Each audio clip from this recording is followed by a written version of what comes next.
Sahabat, apa yang kita kenakan tentu tidak hanya sebatas pakaian, celana, hanya untuk sekadar menutup aurat. Tapi tentu ada jenis yang lain. Di antaranya adalah sendal atau sepatu yang kita pakai.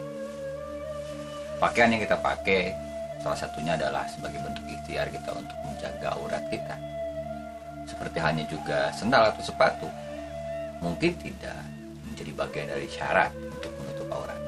Namun dengan kita menggunakan sepatu atau sendal, kita bisa menjaga diri kita dari mara bahaya. Duri misalkan, pecahan kaca misalkan, sehingga kaki kita terjaga.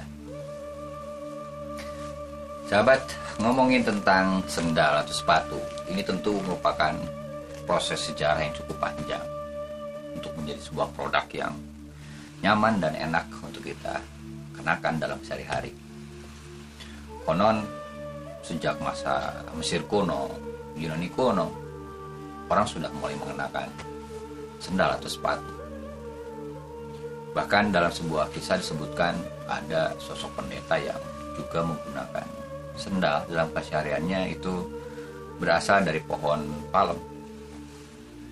Dan bahkan dalam sejumlah peperangan, sepatu atau sandal sudah menjadi hal sehari-hari, digunakan oleh seluruh prajurit. Barangkali teman-teman kalau suka nonton film kolosal suka lihat ada sandal atau sepatu yang sampai kakinya berbelit-belit tali. Itu adalah bagian dari tren sepatu pada masanya. Sahabat, sepatu atau sandal bukan hanya sekadar alat pengaman tentunya. Namun ada yang menarik dari itu semua. Suatu ketika ada kisah yang menarik antara dialog sepatu dan sandal. Suatu ketika ada sandal jepit dengan sepatu yang keren, yang mewah barangkali. Ada berdampingan. Dikisahkan muncullah dialog, obrolan antara sepatu dan sandal jepit.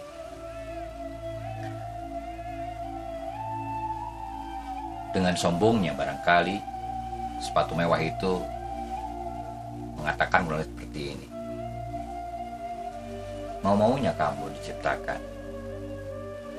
sebagai sandal jepit yang lusuh, yang tidak ada tampak kemewahannya, tapi digunakan pada sebarang tempat.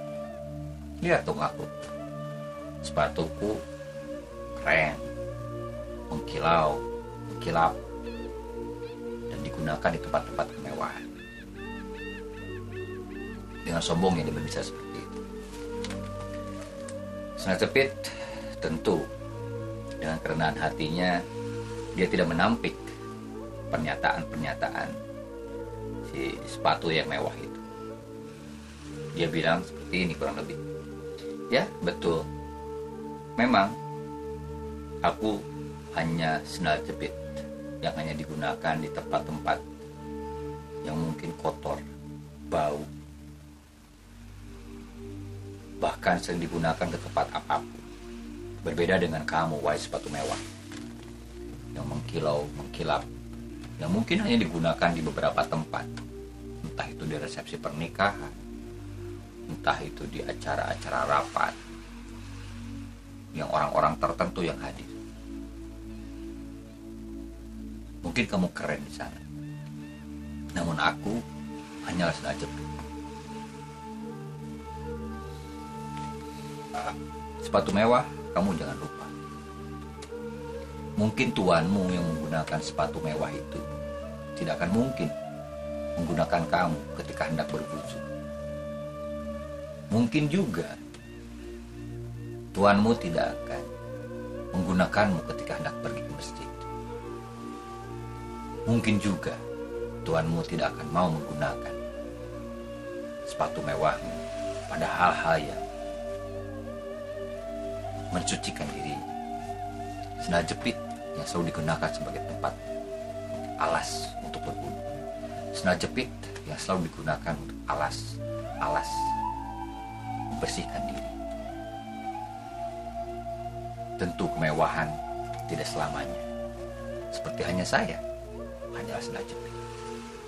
Namun bukan berarti kesederhanaan itu tak berarti.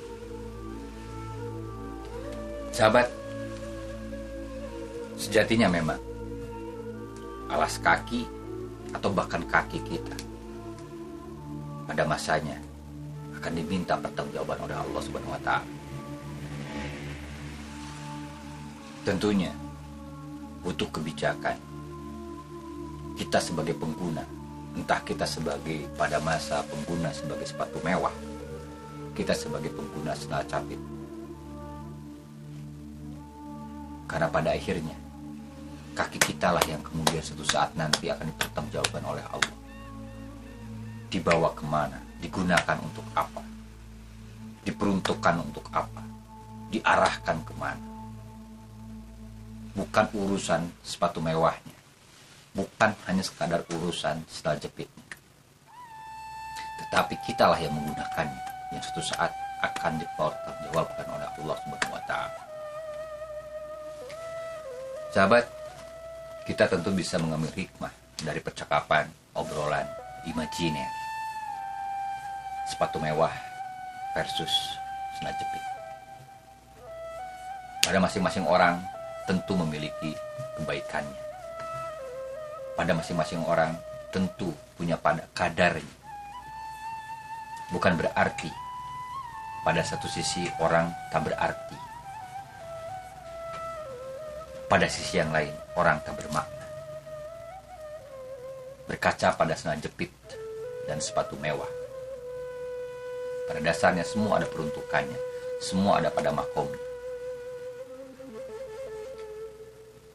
Belajar pada sendal jepit, kita belajar tentang kesederhanaan. Belajar pada sendal jepit, kita belajar bagaimana kita menggunakan sesuatu pada hal-hal kebaikan. Bukan urusan rupa, bukan urusan penampilan.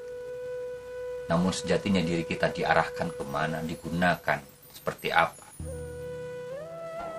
Tak peduli bahwa walaupun hanya seperti sendal jepit, namun arti dari sendal jepit, makna dari sendal jepit ternyata mampu membawa kita, mengarahkan kita untuk bersedia, mensucikan diri.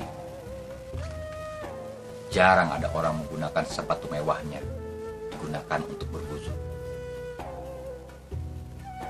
Dia pasti akan segera menggantikan sepatu mewahnya dengan sendal capit hanya untuk berwudu, untuk mensucikan diri, untuk membersihkan hati. Jejak kaki kita, jejak langkah kita, bukan hanya sekadar pada apa yang kita bertumpu, namun jejak kaki kita, jejak langkah kita sangat bergantung kepada arah diri kita kemana melangkah. Bagaimana setiap alat, setiap media yang kita gunakan, entah itu baju, celana, bahkan sepatu dan sandal, itu sangat bergantung pada diri kita. Apakah dengan sandal yang kita pakai, apakah dengan sepatu yang kita pakai mengarah, melangkah pada kebaikan, atau justru melangkah dan mengarah pada keburukan. Sahabat, kitalah penentu arah, bukan pada pakaian, bukan pada sepatu, dan bukan pada sandal yang kita pakai. Esensinya diri kitalah yang menjadi penentu arah kebaikan. Terima kasih. Wassalamualaikum warahmatullahi wabarakatuh.